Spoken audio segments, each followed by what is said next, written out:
Have you ever reached the end of your day and thought, where did all my time go? Maybe your to-do list is still half full, your mind is spinning, and somehow you were busy the whole time, but not productive.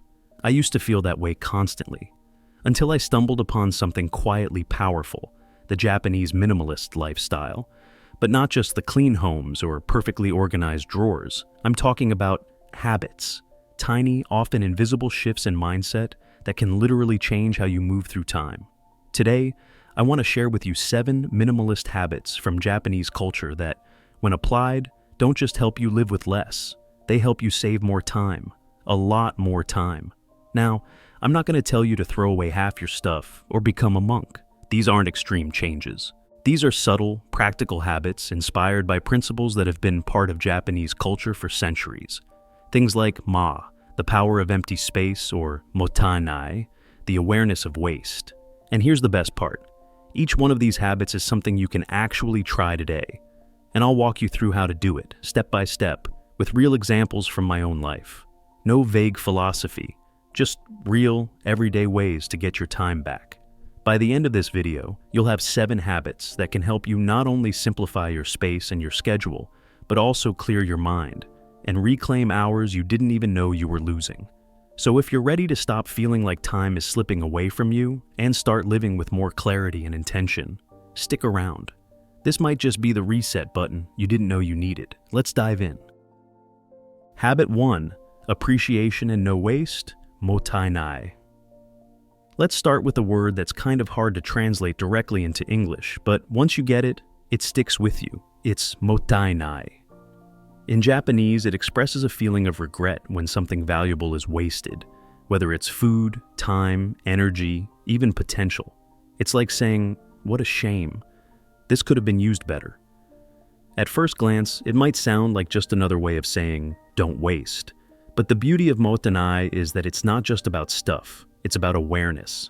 It's about looking at everything around you, your possessions, your time, even your attention, and asking, am I using this with intention? Now, here's why this matters when it comes to time. We live in a culture where wasting physical things, like throwing away food or plastic, feels wrong, but wasting time, that somehow gets a pass. We scroll, we multitask, we jump from app to app without thinking twice. But every moment spent unconsciously is a moment we don't get back. When I started practicing Mottainai with my time, everything shifted. I began to notice small habits, like checking my phone every time I got bored. Sounds harmless, right? But those 5-minute distractions scattered throughout the day, they were stealing hours from me, quietly. So, I did something simple. I set a rule for myself. Before I open my phone or start a new task, I pause and ask, is this really how I want to spend the next 5 minutes? Sometimes the answer is yes, but many times it's no. And that pause alone has saved me more time than any productivity app ever has. Mottainai doesn't mean we need to obsess over every second or guilt trip ourselves for relaxing. It just means we bring more respect to how we spend our time. Because once a moment is gone, it's not coming back. And that awareness can be incredibly powerful. Try this today. Choose just one moment, maybe tonight before bed, and reflect. Where did your time go today? Was there anything you'd do differently? That's Mottainai in action. It's not about perfection. It's about paying attention. And once you start noticing, you start reclaiming your time, one conscious choice at a time. Habit 2, beginner's mind, Shoshin. The next habit is something that sounds incredibly simple, but might just be the most powerful mindset shift you'll make. It's called Shoshin, which means beginner's mind. It comes from Zen Buddhism, and the idea is this. No matter how much you know about something, whether it's your job, your routines, even yourself, you approach it as if you're seeing it for the very first time. Now, that might sound counterintuitive. We usually want to become experts, to get faster, more efficient, to master things. But here's the problem. Once we think we know something, we stop questioning it. We go into autopilot. And over time, that leads to outdated habits, small inefficiencies, even blind spots that quietly waste our time. Let me give you a personal example. A while ago, I realized I'd been using the same exact process for writing emails for years. Copying, pasting, formatting manually, every single time. I thought I was fast. But one day I stopped and thought, what if there's a better way? I Googled it. Turns out, there were built-in templates and shortcuts I had never noticed. I tested them for a week, and suddenly I was saving 10-15 minutes a day. Just by asking the question, what would a beginner notice here? That's the power of Shoshin. When you bring fresh eyes to old habits, you see opportunities that were hiding in plain sight. It's not just about saving time either. It keeps your work feeling fresh, your brain engaged, and your day just a little more interesting. Because every moment becomes a chance to learn or improve, not just get through it. So, here's something you can try. Pick one thing you do almost every day. Maybe it's how you answer emails, how you manage your morning routine, or even how you cook dinner. Then ask yourself, if I were doing this for the first time, what would I do differently? Sometimes the tiniest change, a new tool, a shorter path, a skipped step, can give you back hours over time. Beginner's mind doesn't mean forgetting what you know. It means staying open to the idea that there's always more to learn. And when you approach life like that, even the most ordinary tasks start to feel just a little more extraordinary. Habit 3, self-reflection, Hansei. Here's a habit that's incredibly simple, but almost no one actually does it. And yet, it might be the one thing standing between you and hours of wasted effort every single week. It's called Hansei, which in Japanese means self-reflection. But it's not about journaling your feelings or staring at a candle for hours. Hansei is more practical than that. It's about pressing pause, even just for a few minutes, and asking yourself, how did that go? What worked? What didn't? And what can I do better next time? This might not sound like a time-saving habit at first glance, but here's the thing. When you never stop to evaluate, you end up repeating the same mistakes over and over. You take the long way, redo things that could have been done right the first time, or spin your wheels in tasks that could be eliminated completely. Let me give you a real example. Last month, I noticed that every Monday morning, I spent way too long organizing my week. 2 hours, sometimes more. So I paused and asked, what's actually happening here? I realized I was rewriting the same goals, checking old notes, jumping between 3 apps. It was messy. So I tried something different. I built a simple template, just a one-pager with sections for my weekly goals, top priorities, and must-do tasks. Now, I plan my week in 20 minutes. That tiny moment of reflection gave me back nearly an entire day per month. That's Hansei. It's not about being hard on yourself. It's about being curious. What's stealing your time? What could go smoother? You don't need a deep spiritual practice. Just a few questions at the end of each day or week can completely change how you spend your time. Try this. Tonight, take 5 minutes before bed. Ask yourself, what did I spend most of my time on today? And was that the best use of it? Don't judge, just notice. That's the start. Because once you start looking, really looking, you'll be surprised how many time leaks you can seal up. Not by doing more, but by doing smarter. And smarter always starts with reflection. Habit 4, embracing empty space, Ma. Let me ask you something. When's the last time you just did nothing? No phone, no scrolling, no multitasking. Just space, in your day, in your schedule, in your head. It probably doesn't happen much. In our culture, we're taught to fill every moment. If there's a gap, we check our phone. If there's silence, we turn on music or a podcast. We schedule meetings back to back, jump from one task to the next like we're racing a clock. But here's where the Japanese concept of ma comes in. It roughly translates to space or pause, but it's not just about emptiness. Ma is about intentional absence. The idea that the space between things is just as important as the things themselves. In music, it's the rest between the notes that creates rhythm. In design, it's the white space that brings balance. And in life, it's the space that allows you to breathe, reset, and actually do better work. When I first heard about Ma, I'll be honest, I thought, cool concept, but I don't have time to sit around doing nothing. But I decided to try something small. Instead of booking my meetings right up against each other, I left just 10 minutes in between. Those 10 minutes, total game changer. I could stretch, refill my water, jot down takeaways, or just breathe. I started showing up to the next meeting more focused, more present. And ironically, that made everything faster and smoother. This applies beyond meetings. Try adding Ma to your day by giving yourself buffer time. Don't schedule every minute. Protect your mornings. Leave 5 minutes between tasks. Even a 1-minute pause, close your eyes, breathe, can shift your whole energy. We think productivity is about doing more, but often the key to doing more is allowing space for less. So today, here's a simple experiment. After you finish one task, before jumping to the next, take just 1 minute. No phone, no noise. Just pause, let your mind catch up. That's the magic between the moments. And once you start making room for it, you'll wonder how you ever lived without it. Habit 5. One unique moment, Ichigo Ichie.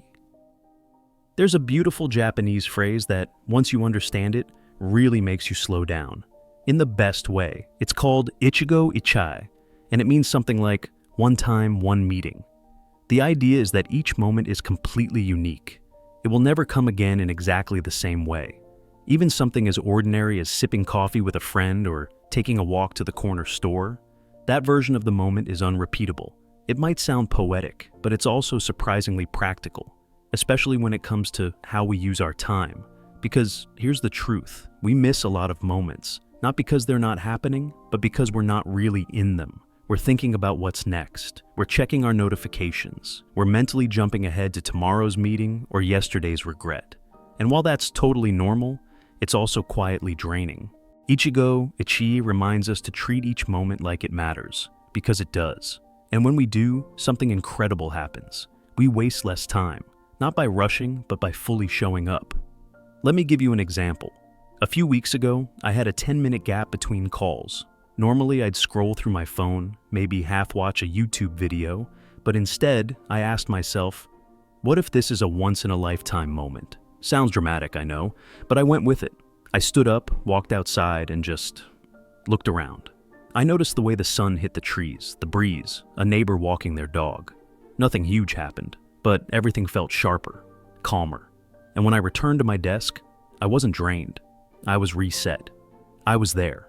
You don't have to turn every coffee break into a spiritual experience, but you can start honoring small moments, really tasting your lunch, listening fully when someone's talking, even focusing completely for 5 minutes on a simple task. Because when you treat this moment like it's the only one, you stop delaying your life. You stop waiting for the real thing to begin. And ironically, that's when the real stuff finally shows up. So today, pick one everyday moment, a meal, a commute, a 5-minute break, and treat it like it will never happen again. Because it won't. That's Ichigo Ichie. And when you live like that, you stop watching time slip away and start living right inside it. Habit 6. Wholehearted work, kokoro wo komete. Let's be honest. In the age of multitasking, it's become totally normal to do 3 things at once. Maybe you're replying to emails, half watching a video, and mentally planning dinner, all at the same time. But let me ask you, how often do you finish something and think, that could have been better if I'd just focused? That's where this next habit comes in. In Japanese, it's called kokoro wo komete, and it translates to something like putting your heart into it. But it's not about being sentimental or over the top. It's about doing one thing, with full presence, full intention, and 0 distractions.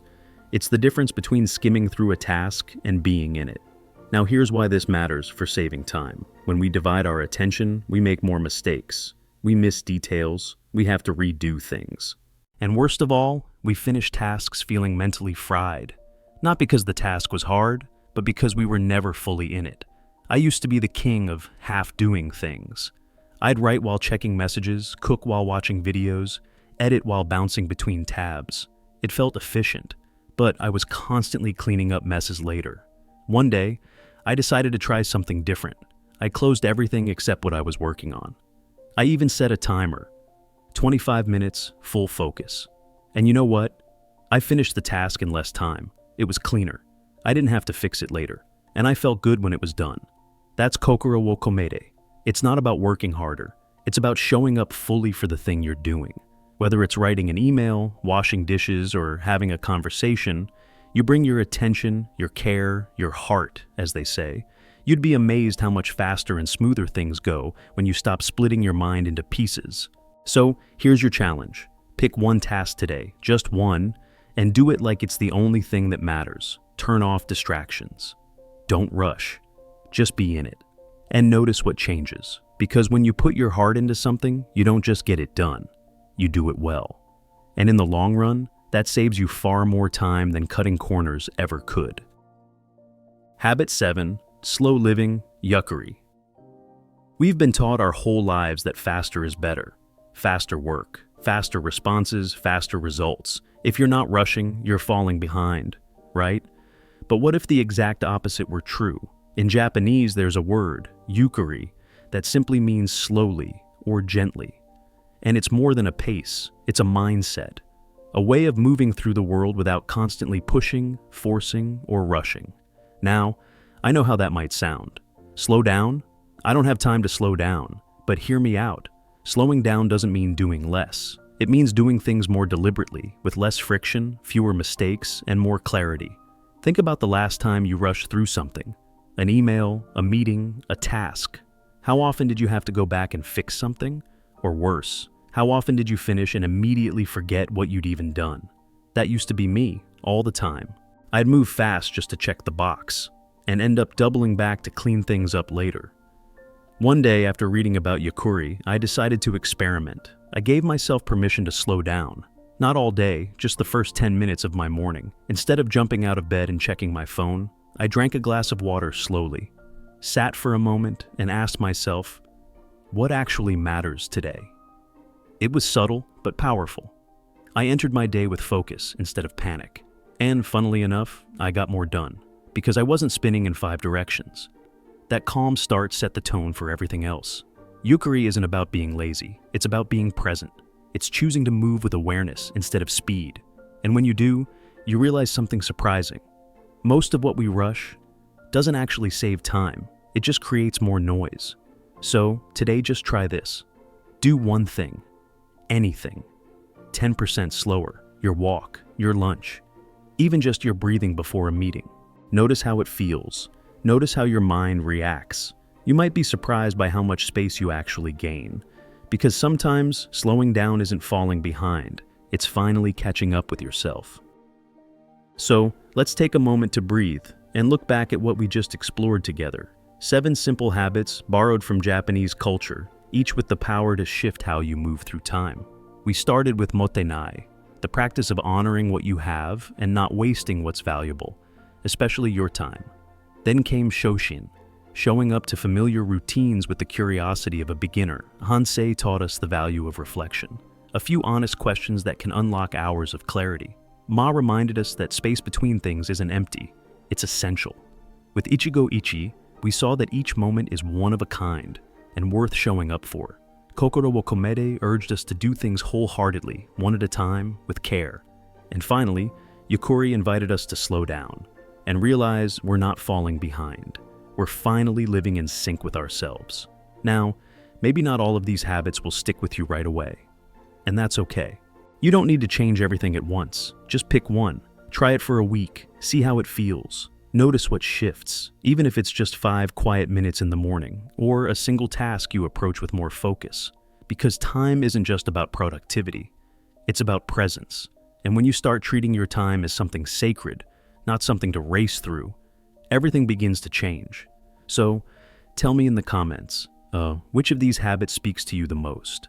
What's one shift you're curious to try this week? If this video sparks something for you, hit that like button, subscribe if you haven't, and share this with someone who could use a little more calm, a little more clarity, and a lot more time that actually feels like it's theirs. Thanks for spending this time with me. I'll see you in the next one.